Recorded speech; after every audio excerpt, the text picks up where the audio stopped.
Hello future doctors, मैं हूं अविनाश और इस वीडियो में हम जानने वाले हैं कि यार जो हमारे पास गिने चुने 100 दिन बचे हैं उसमें क्या मिस्टेक्स हमें अवॉइड करनी है। यार मैं पिछले 2 साल से मेहनत कर रहा हूं, मैं पिछले 3 साल से मेहनत कर रहा हूं और अगर मैंने कुछ गड़बड़ किया, मैंने इन मिस्टेक्स को किया तो मेरी सारी की सारी मेहनत रखी रह जाएगी। तो यार उन मिस्टेक्स को नहीं करना। काफी सारे स्टूडेंट्स को नहीं पता वो क्या है, तो चलो हम डिस्कस करते हैं क्या है वो मिस्टेक्स। तो यार देखो, इंपॉर्टेंट पॉइंट हमें अगेन फिर से यही रखना है कि हमारा जो फोकस है वो नहीं जाना चाहिए कहीं। फोकस गया, फोकस हटा, सब गड़बड़ हो जाएगी। तो मेक श्योर हमारा जो फोकस है वो हमारे साथ है। मिस्टेक्स क्या करते हैं स्टूडेंट्स यूजुअली, अगर पढ़ाई की बात करें, स्टडी रिलेटेड अगर मैं डिस्कशन करूं क्या मिस्टेक्स करते हैं, तो सबसे पहले वो भूल जाते हैं। उनको लगता है यार एनसीईआरटी हो गई, अब मुझे कुछ नहीं करना। एनसीईआरटी क्यों करना है? एनसीईआरटी तो बहुत सिंपल सी बुक है, ये तो बोर्ड में आती है यार, मुझे नीट की प्रिपरेशन करनी है।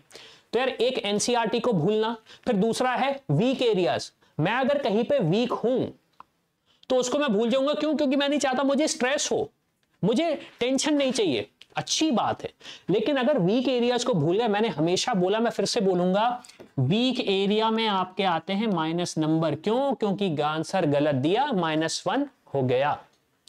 फिर तीसरी चीज है try new resources. Again NCERT को भूल के, एनसीईआरटी से करी बेवफाई, हमने दूसरी किताब उठा ली, हमने कहा ये बुक हमारी है, इससे हमें पढ़ना है। बहुत दिक्कत होगी।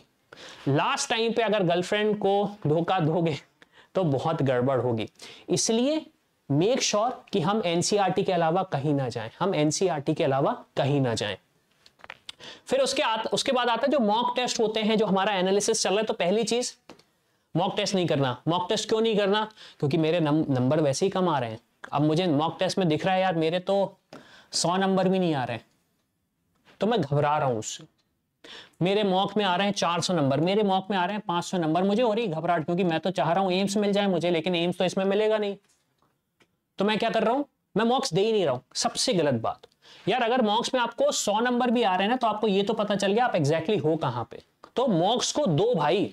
फिर उसके बाद है इग्नोरिंग टेस्ट एनालिसिस। मुझे टेस्ट ने ये बताया कि मेरे 1, 2, 3 टॉपिक्स सही नहीं है। पिछली स्लाइड पे मैंने डिस्कस किया था weak areas. Again test analysis को इग्नोर करोगे, भूल जाओ, एम्स आपको इग्नोर कर देगा, ड्रीम कॉलेज आपको इग्नोर कर देगा। क्यों? क्योंकि जब कट ऑफ नहीं आएगा तो वो बोलेगा भाई आपने तो फोकस किया नहीं था, अब क्या करें। फिर है गेटिंग डिस्करेज्ड बाय लो स्कोर्स। देखो, लो स्कोर आना ऑब्वियस सी बात है, किसी को पसंद नहीं है, लेकिन ये रियलिटी हमें एक्सेप्ट करनी पड़ेगी। अगर मेरा लो स्कोर आ रहा है, इसका मतलब ये नहीं कि मेरे अंदर खराबी है, इसका सिर्फ और सिर्फ मतलब ये है कि मेरी प्रिपरेशन पूरी नहीं है। तो मुझे क्या चेंज करना है? मुझे अपने आप को चेंज नहीं करना, मुझे अपनी स्ट्रैटेजीज को चेंज करना है। और स्ट्रैटेजी मैं डिस्कस कर ही रहा हूं, फिर उसके बाद आता है कंपटीशन। यार मेरी कोचिंग में, मेरी क्लास में कोई टॉपर है जिसके 600 नंबर आ रहे हैं, जिसके 700 नंबर आ रहे हैं मॉक्स में, और मेरे तो 400 ही आ रहे हैं। यार ये मिस्टेक मैंने भी करी है, अगर आप अपने आप को कंपेयर कर रहे हो किसी से, तो पहली बात तो ऑब्वियस सी बात है, आप अपने आप को इंसल्ट कर रहे हो। क्यों? क्योंकि आपका कंपैरिजन हो ही नहीं सकता। दूसरी चीज, जब आप कंपेयर करते हो तो ऑब्वियस सी बात है आप अपने आप को उससे कंपेयर करते हो जो आपसे 10 गुना बेटर है, तो ऑब्वियस सी बात है आपको डर लगने लगता है। तो मेक श्योर कि आप अपने आप को कंपेयर कर रहे हो तो आप अपने आप को कंपेयर करो अपने कल से, कंपेयर करो। कैसे थे आप कल, अब आज आप कैसे हो। मान लो कल मेरे अगर 100 नंबर आ रहे हैं मॉक्स में, तो क्या अगर आज 102 आए तो मैं अच्छा हूं?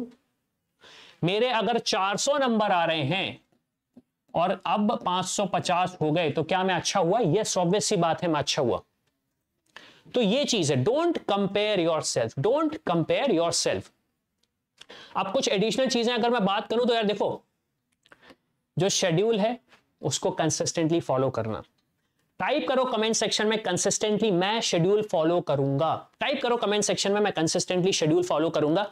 क्यों? क्योंकि 100 दिन में बहुत कुछ बदल सकता है, 100 दिन में बहुत कुछ बदल सकता है। मैंने अपने चैनल पे वीडियोस बनाए हैं, जाके देखो। दूसरी चीज, ब्रेक्स लेना जरूरी है, दिमाग को थोड़ा सा ब्रेक दो, उसको जरूरत पड़ती है। ऑर्गेनाइज रहो, आप क्या चीज कर रहे हो क्या नहीं कर रहे हो, एक शेड्यूल जब फॉलो करोगे तो ऑर्गेनाइज अपने आप हो जाओगे, ऑर्गेनाइज अपने आप हो जाओगे। जब मदद मिले जब मदद की जरूरत हो, लो से। ऐसा मत सोचो कि मुझे मदद की जरूरत नहीं, क्योंकि हर किसी को मदद की जरूरत पड़ती है। और फिर अपने मेंटल और फिजिकल वेलबींग के बारे में सोचो। एक बड़ा सिंपल सा एग्जांपल है, 5 मई को अगर आपका पेट दर्द हुआ और एग्जाम देने नहीं जा पाए तो कितने नंबर आएंगे? 0। मेहनत मैं पिछले 2 साल से कर रहा हूं, लेकिन मेरी फिजिकल हेल्थ 5 तारीख को ही खराब हो गई, तो मेरे 0 नंबर आएंगे और एम्स मुझे कहेगा टाटा बाय। तो मेक श्योर हम अपनी मेंटल और फिजिकल वेलबींग पे फोकस कर रहे हो। और कैसे करना है यार? ऑब्वियस सी बात है, अपनी हेल्थ को निग्लेक्ट करते हो तो हो जाएगा गड़बड़। कभी भी खा रहे हो, कभी कुछ भी पी रहे हो, दोस्तों के साथ स्नैक्स पे जा रहे हो, नहीं करना हमें, स्पेशली जब हम एक नीट जैसे इंपॉर्टेंट एग्जाम में अपीयर हो रहे हैं। फिर इग्नोरिंग एंजाइटी एंड स्ट्रेस। अगर स्ट्रेस हो रहा है इसका मतलब यह है कुछ गड़बड़ है। हम अगर उसको फिक्स नहीं करेंगे तो वो स्ट्रेस बढ़ता जाएगा। हम अगर उसको फिक्स नहीं करेंगे तो स्ट्रेस बढ़ता जाएगा और हम अपने होप को गिव अप कर रहे हैं। अगेन फिर से बोल रहा हूं, डॉक्टर एक ऐसा प्रोफेशन है जहां पे आप होपलेस सिचुएशन को एक होप सिचुएशन में टर्न कर देते हो। सो ये सारे पॉइंट्स मैंने डिस्कस किए। लास्ट 100 डेज में आपको क्या करना है, कैसे करना है।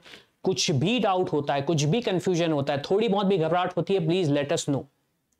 और काउंसलिंग रिलेटेड जो भी गाइडेंस चाहिए है, समझ में नहीं आ रहा है किस नंबर पे कौन सा सही कॉलेज होगा, तो यार हमारी टीम को रीच आउट करो, हमारे एक्सपर्ट से बात करो, उनके डिटेल्स आपको पिन कमेंट में मिल जाएंगे। तो एग्जाम कंप्लीट करने के बाद 700 नंबर लाने के बाद टेंशन हमें बिल्कुल नहीं लेना है, हमारी टीम बैठी है आपको गाइड करने के लिए।